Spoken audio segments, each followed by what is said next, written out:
What's going on, everybody? It's your boy C-Zar, and we are talking about OnyxCoin today, XCN. Hit that like button, subscribe if you want to see more content like this, and let's get into it, my friends. It is the 11th day of September, and here we are, sitting at about 1.08 cents. I feel like maybe we deserve it to have like a moment of silence in commemoration of 9/11 and for Irina and Charlie Kirk. Rest in peace to all the innocent lives that were lost through senseless violence.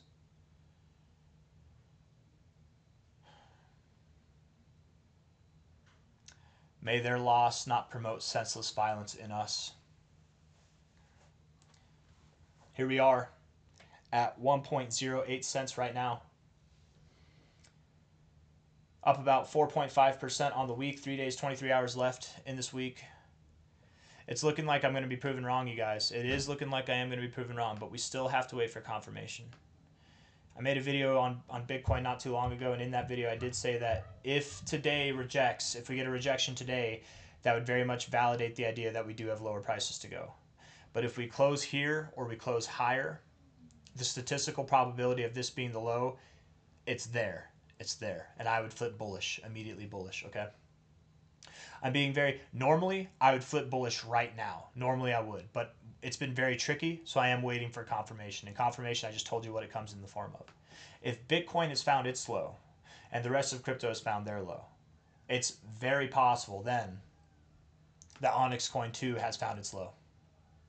And if OnyxCoin has found its low, then I'm also wrong about XCN. We might not be moving down to prices below 1 cent. That might have been it. And if it is, perfect. If it isn't, who cares? No big deal. We move up. We move down. We move up. The move up is a lot more significant than the move down. I think we can see that, right? And the move up does not stop here. I just stopped drawing, but it keeps going. It doesn't even stop there. It keeps going. It keeps going well past the screen here. I can't draw a triangle because my cursor's being all glitchy, but whatever. Looking at this here, from a relative low to a relative high, to me it doesn't make a whole lot of sense that we would stop here. I would think that we would at least interact with the 786, but it's not a requirement. We don't have to go down that low. Okay, well, that's not what I meant to do. We don't have to. From a low to a high here, you know, again, it wouldn't really make a whole lot of sense to stop here, but just because it doesn't make sense doesn't mean it can't happen. OnyxCoin doesn't make sense at times. This move didn't make any sense, right? It just happened. It's fantastic. And in actually respects to this move, let's see. Where are we? Because this fib actually might be relevant. There we go. Found resistance at the 2618. Might be finding support in this area. This is kind of normal. It's constructive. A little bit normal. It'd be nicer to find support directly off the golden ratio, but hey, whatever. Like that would have been better. But whatever. If I'm wrong, then we have found the low. But if I'm right in my assumptions still, I think that today might get a rejection on Bitcoin. And if it does reject, then we should, that those lower prices should be online. But again, if I'm wrong, and I'm making this video more to prepare you guys for if I'm wrong, because right now the statistical likelihood that we move up, the statistical likelihood that Bitcoin has found its low, and thus altcoins across the board have found their lows and they're ready to move up, that statistical likelihood I think is more in favor of the bulls than it is in the bears at this point in time. So it's important to prepare for that. If you're waiting for lower prices, if you made the wrong decision and you sold the low in expectation of lower prices so you could buy cheaper, you know, might be time to get in. And not financial advice, not a financial advisor. If you get in here, you need to have the discussion with yourself. If I buy here, I will not sell here. If I buy here, I will not sell here, because here or here, it doesn't really matter. What matters is that I'm on the train for the ride that's coming, right? All aboard, choo-choo, we're going to the moon. But you have to have your ticket, right? If you don't have your ticket punched, you're going to be sidelined. You don't want to be sidelined with this thing, okay? Because whenever it moves up, it's going to be fantastic. Absolutely. Let's look at the 1 hour time frame, see if we can divulge some information. Looking at the 1 hour here, I mean, you're getting these rejections, but then you're getting higher lows coming up into it. It kind of looks like accumulation. The 1 hour RSI has taken a very bullish look to it, not going to lie. The stochastic's finding support instead of getting oversold. It's definitely nice to see, and the MACD overall is bullish as well, but I don't rely on those so much because they're on the 1 hour time frame. So let's zoom out a little bit. Let's look at the 4 hour. The RSI looks like it's on a mission to go into the overbought zone. Higher lows, higher highs, you look pretty damn good here. You do like to find some resistance in this area, so it's very possible that if we were to move down, we would do it here. But I don't know, man. Once, twice, thrice, quadrice. It just seems like we want to move up. And maybe we do.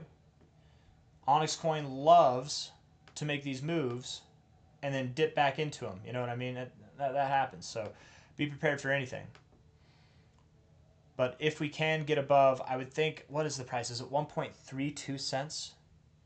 That would invalidate the idea that we go lower. Getting to that price in itself would invalidate the idea that we go lower. Let me look here. Take a low to a high. 1.5 cents would definitely do it.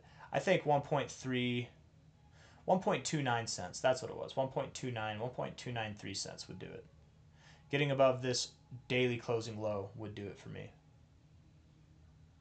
But get above 1.3 cents. If we can close above there on any given day, I'd be convinced that the low is in. We'd clearly be breaking out of this channel.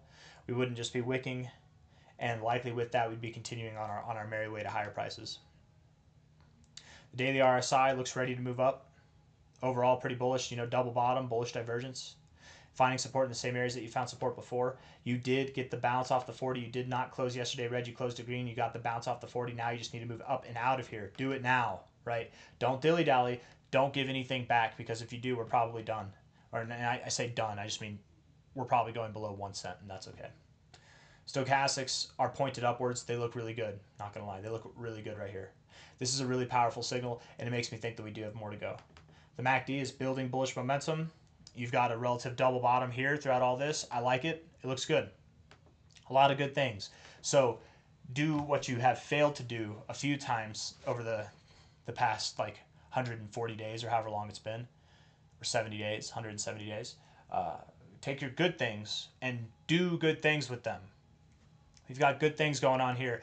Do good things with them. Keep going. Don't stop here. Don't stop now. You need to be relentless. You need to move up 1.2 cents or higher. I mean, really 1.3 cents is where we want to get above. And then the rest is history. As we're moving up, and then again, guys, if we move down, it's not a big deal. Okay. I'm still holding out for that lower price, but again, it's kind of weird. I'm like talking about higher prices while still in my head and in my heart believing that we could see lower prices.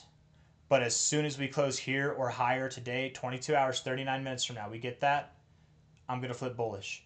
And as soon as I flip bullish, we'll dump. No, hopefully that doesn't happen. Hopefully that's not what happens. But it's very possible that we pump before then, right? We could be pumping into this before then. You know, we might already have, we might not have confirmation, but we still might make the move. High to low, the expectation here is that OnyxCoin moves anywhere from about 26 cents to 32 cents as its next target area. I don't think it'll take 2 weeks like it did here, but I do think it's going to happen. I don't care if it happens by the end of the year at this point. It's going to happen at some point before 2026. We're going to get there. It could very well happen by the end of October. Maybe it takes some time into November. But if we move at even double the pace that we moved, or I guess half the pace would mean double the amount of time that we did last time, that would put us in, at this point in time, in October, right? We move at triple that time, it would put us in the middle of October, quadruple that time at the end of October. So we've got a lot of time to work with. This thing moves very fast, and beyond all of that, compared to a lot of altcoins that have been pumping recently, this thing has been consolidating for a very long time. The longer you consolidate, the more explosive the move up is, and I very much do believe we're getting an explosive move. The reason why that happens is because you shake out all the weak hands, and the people who accumulate and really suck the supply up, they're the ones that are buying this whole time, right? You get rid of all your sellers, you're left with only buyers, and whenever that happens, you just rip right through the freaking roof, you guys. So expecting great things to come out of OnyxCoin. Even in the most kind of bearish examples that we've given, 11 cents to 16 cents are feasible targets. We're at 1 cent now. I hope that if it's the end of October and we're only at 11 to 16 cents, I hope nobody's disappointed with that. That's still very solid growth, right? It's not crazy like Dogecoin growth from last cycle, but it's still pretty damn crazy growth and impeccable growth. And I think I speak for myself and for everybody else when I say it's worth the wait. It's worth the wait. It's well worth the wait. But we're probably going to get, I think, 26 to 32 cents. That's that ultimate target. And by the end of the cycle, people are asking me what I think by the end of the cycle what we're going to see. I think the highest we could see is like $2.60, but I doubt we get that. Like just mathematically, feasibly, sure, it could happen, but I very much doubt it. Where I think we're going to stop is somewhere between about like $1.70 to $1.03. It's very possible that we could get above $2, but I very much believe that we'll at least see something on the lines of a 100x, if not more, by the end of the cycle. I don't have anything else that I want to say. I think I've said it all. Rest in peace, Charlie. That's really all I have to say that's left. Yeah. Doesn't feel right, really. It's like something in me, man. I mean, obviously, it doesn't feel right. That's not what I'm talking about. I just mean, like, it doesn't feel right to just go about the day normally, right? Something tragic happened. I don't know. I don't know how to deal with that, man. But the world will keep on turning. And as long as we're good to each other, good will prevail. And that's how we win. And that's how they lose. When I say they, I don't mean the left. When I say they, I don't mean the right. When I say they, I mean they. The ominous they. The people behind the curtain, they. We, the people, on the floor, we win by being good to each other, by being good to this planet. That's how they lose. Okay? Take care of each other. Bye-bye.